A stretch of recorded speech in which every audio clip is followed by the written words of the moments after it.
আউযুবিল্লাহি বিসমিল্লাহির রহমানির রহিম।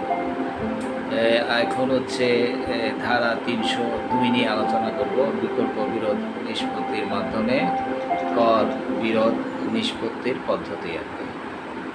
তো এখানে এই ৩০২ ধারার হচ্ছে বিষয়বস্তু নিয়ে এখন আলোচনা করব, যেটাতে লেখা আছে যে বিকল্প বিরোধ নিষ্পত্তির আবেদন প্রাপ্তির পর সহায়তাকারী আবেদনের একটি অনুলিপি সংশ্লিষ্ট উপকূল কমিশনের নিকট প্রেরণ করিবেন এবং উক্ত বিষয়ে এবং ধারা হচ্ছে 298 শর্তাবলী প্রতিপালিত হইয়াছে কিনা তৎমর্মে সেই বিষয়ে তাহার মতামত তলব করিবেন।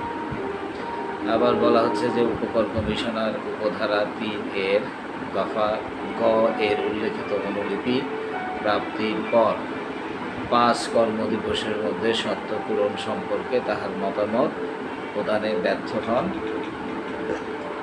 তা হইলে সহায়তাকারীর আবেদনের হচ্ছে যে শর্তাদি হচ্ছে প্রতিপালিত হইয়াছে মর্মে গণ্য করিতে পারিবেন। তো হচ্ছে সহায়তাকারী হচ্ছে কারা আর কি। তো আবেদনকারী এবং কর কমিশনার বা কমিশনারের প্রতিনিধিকে নোটিশের উল্লেখিত তারিখে বিরোধ ও নিষ্পত্তির সভায় অংশগ্রহণের জন্য লিখিতভাবে অবহিত করতে পারিবে। এটা হচ্ছে সহায়তাকারীকে কীভাবে কাজ করতে হবে সেটা সহায়তাকারীকে কীভাবে জানাবে সেটা এখানে বলা হয়েছে। আবার বলছে যে প্রয়োজন বিবেচনা করিলে সময় সময় সভা মুলতবি করিতে পারিবেন।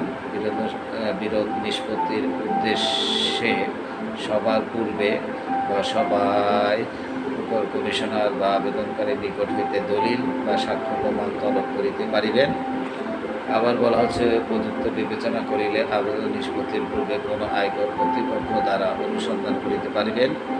আবার বলছে সহায়তাকারী আবেদনকারীর করদাতাকে এবং কমিশনারের প্রতিনিধিকে আলোচনা এবং সভার মাধ্যমে বিরোধ নিষ্পত্তির উদ্দেশ্যে সম্মত হইবার জন্য সহায়তা প্রদান করিবে। তো আমরা হচ্ছে 300 আয়কর আইন 2023-এর 12 নং আইন আর কি, বা হচ্ছে